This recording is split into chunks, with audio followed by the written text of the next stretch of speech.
다시 오실 예수님을 기다렸던 고린도 교회, 초대 교회, 바른 기다림을 가지고 기다려야 하는데 오늘 우리는 어떠한 모습으로 기다리고 있는지 우리가 한번 살펴보기 위해서 고린도 전서 본문을 대림절 셋째 주에 우리가 들고 나왔습니다.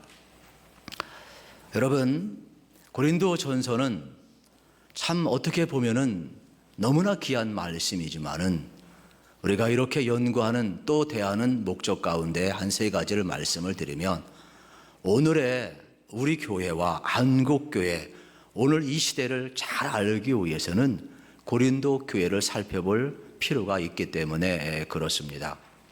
가장 세속화된 도시에서 가장 세속화의 길을 걸어갔던 고린도 교회를 살펴보면서 오늘 이 시대의 세속의 물결을 거슬릴 수가 없는데 우리는 어떻게 오늘날 이 도전, 여러분 세상의 이 죄악된 물결을 어떻게 극복할 것인가 우리는 발견을 하고자 하는 겁니다. 실질적으로 로마서 1장 18절 이하에 보면 수많은 죄의 리스트 목록이 쭉 나옵니다. 그러면 왜 로마서를 이야기하느냐? 고린도전서와 로마서는 뗄래야 뗄 수가 없습니다. 바울이 여러분 고린도에서 로마를 바라보면서 로마의 서신을 보냈기 때문에 그렇습니다. 그러면 바울은 지금 고린도 지역에 무엇을 보고 있습니까? 세속화된 모습을 다 보고 있어요. 어느 정도냐? 로마서 1장 24절 이하에 보게 되면 오늘날 소위 겪고 있는 동성애나 게이나 레즈비언이나 심지어는 로마서 1장 26절 이하에 보면 그 당시 사람들은 사사시대처럼 마음에 하나님 두기를 싫어해서 하나님이 그들의 마음을 버려두어서 상상할 수 없는 일들이 벌어지는데 이 세속화된 도시와 세속화된 교회 안에 거룩은 사라지고 살인과 시기와 분쟁과 분노와 미움과 갈등과 이루 말할 수 없는 하나님이 버려준 그러한 상태의 모습이 그대로 나오고 있어요.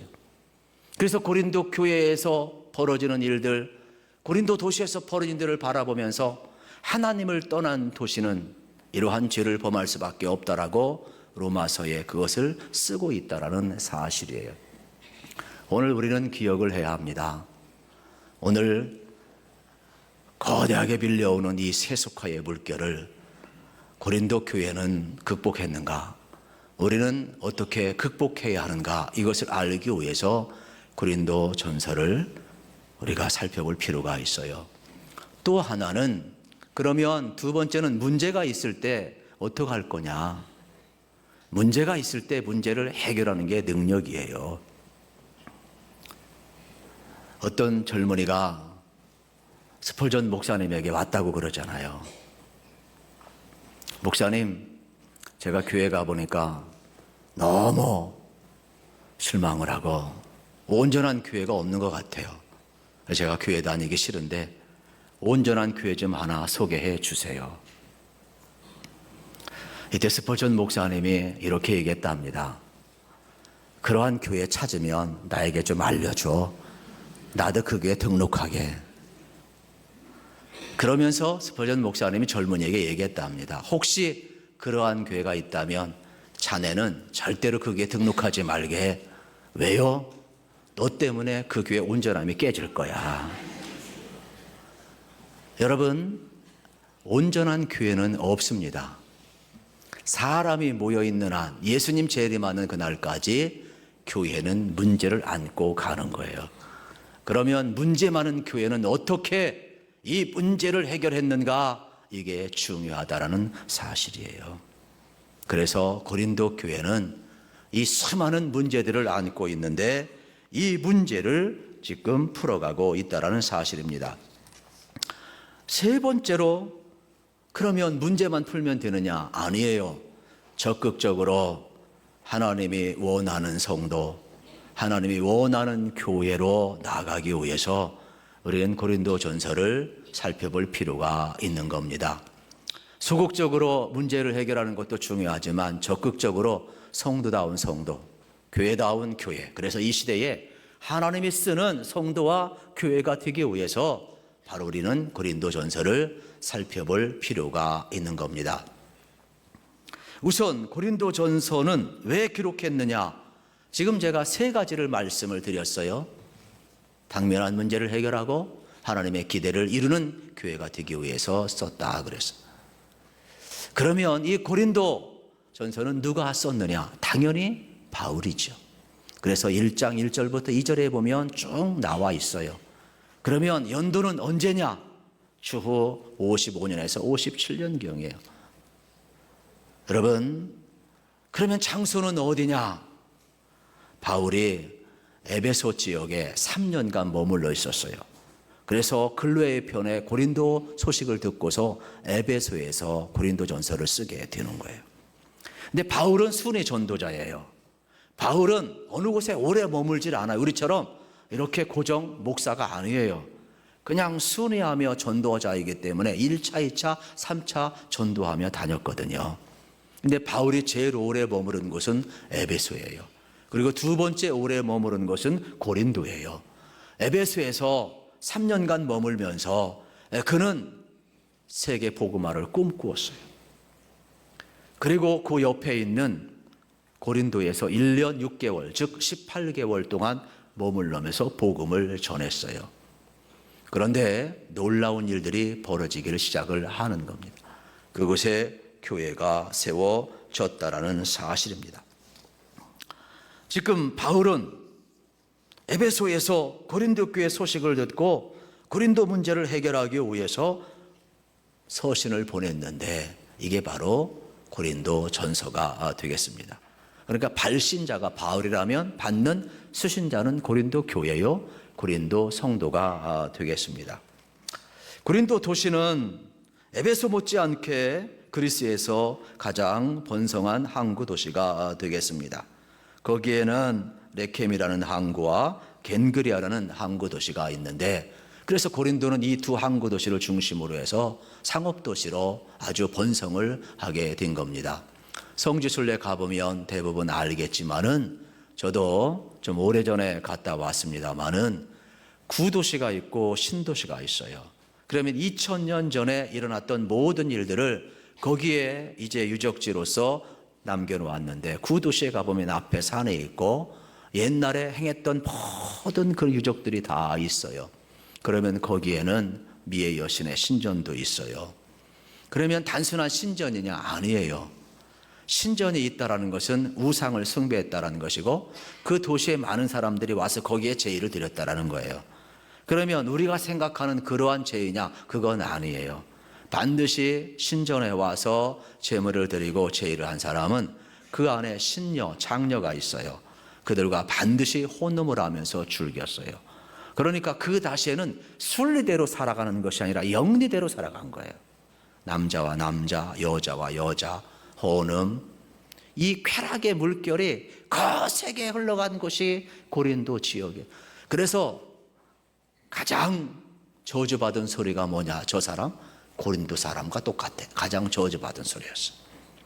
그 정도로 여러분 악명 높은 그러한 타락한 도시였단 말이에요. 이러한 곳에 여러분 바울이 복음을 전하고 그리스도의 여러분 이름을 높였다라는 것은 엄청난 사건이 되겠습니다. 바울은 2차 전도 여행 중에 특별히 고린도에 1년 6개월 머물면서 복음을 전하고 교회를 세웠다.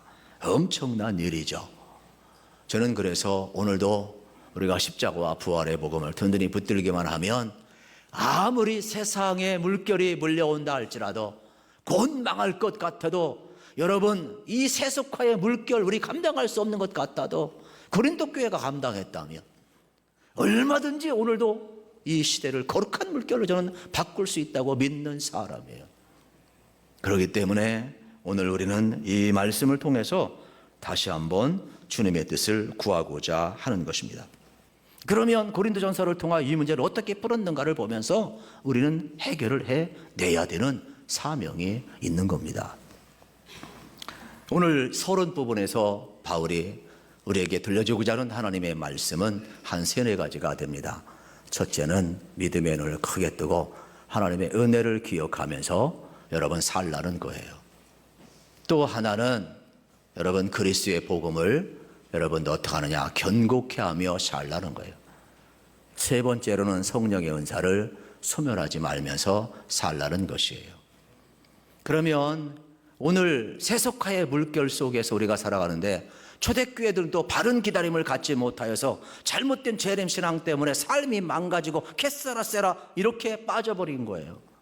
우리의 기다림은 그게 아니에요. 구체적으로 씨가 있으면 싹씨 나는 것처럼 예수 그리스도의 다시 오심을 기다리면 반드시 주님이 다시 오심을 우리는 믿고 기다린다 이 말이에요.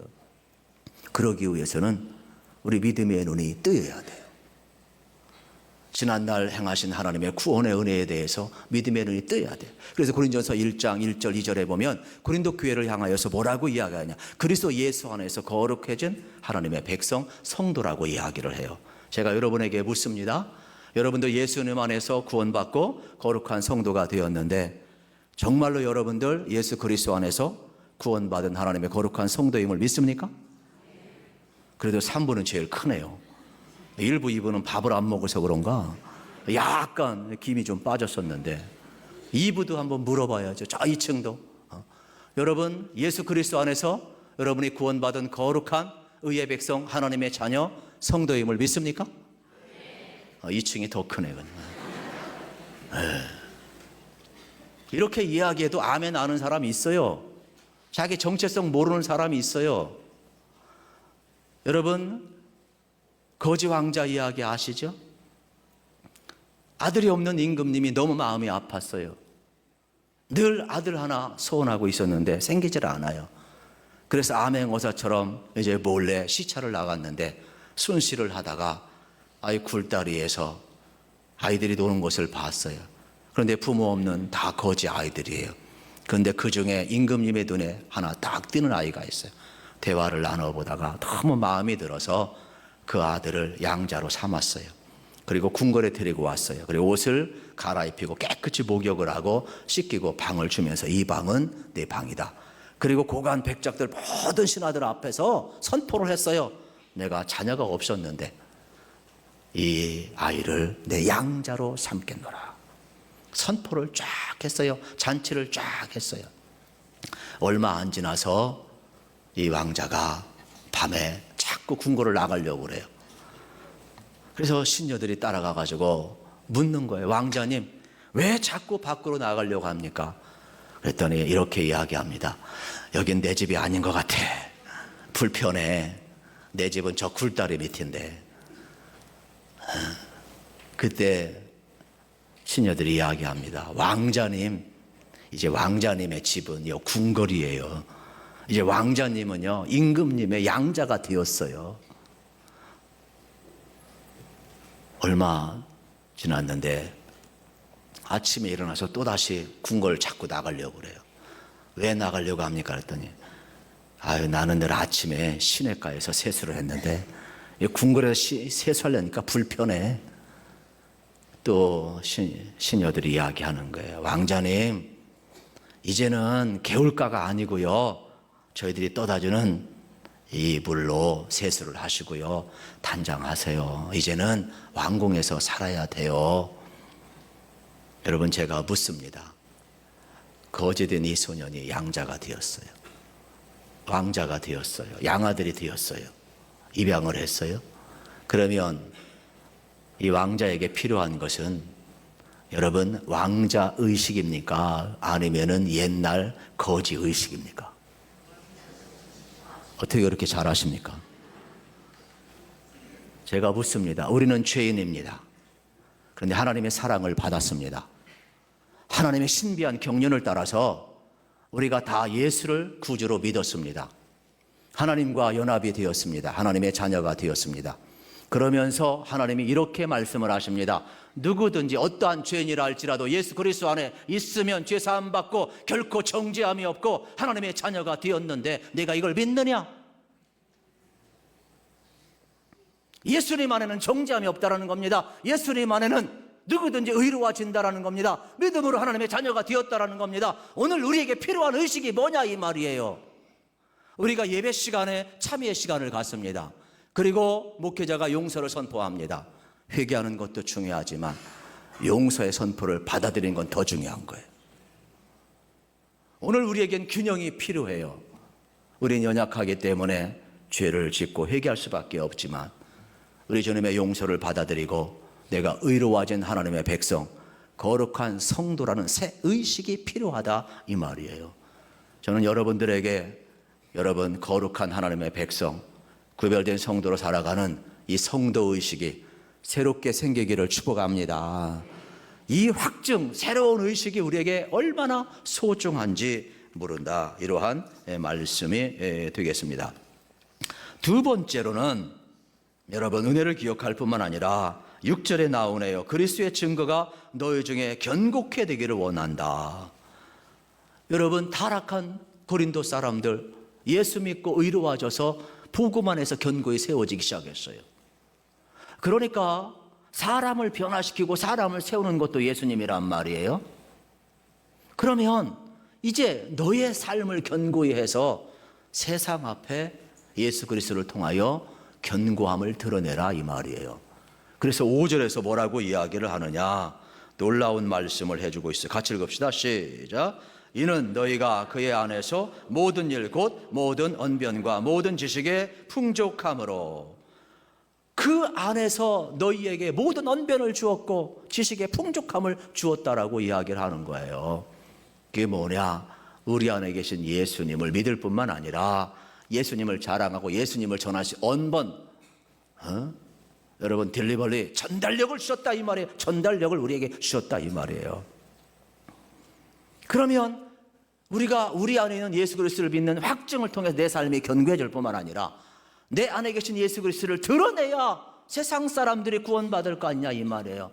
우리에게 고린도 지역에서 예수 믿기 전에 살던 그러한 타락한 세속화된 물결이 아니라 그리스도 안에서 새로워진 의로워진 분별력 지식을 주었으니까 이제는 너희의 삶으로 확증해내라 이 말이에요. 거룩함을 드러내라 이 말이에요. 너 안에 있는 믿음을 드러내라, 너 안에 있는 예수를 드러내라 이 말이에요. 제가 세례 교육을 하면서 오늘도 한 번 더 할 거지만 제가 이러한 이야기를 해요. 하나님은 안 보입니다. 제가 아무리 목사이지만 안 보이는 하나님을 여러분에게 증명해내지는 못합니다. 그러나 하나님은 하나님을 증명하라고 우리에게 모든 자료를 주지는 않았지만 하나님을 완벽히 알 수 있는 예수님을 보내주었습니다. 그래서 누구든지 하나님을 알길 원하면 내게 찾아오신 예수님을 만나면 누구든지 완벽히 하나님을 알고 믿을 수 있습니다. 그리고 하나님은 당신을 우리에게 보여주시고 아는 길 성경을 주셨습니다.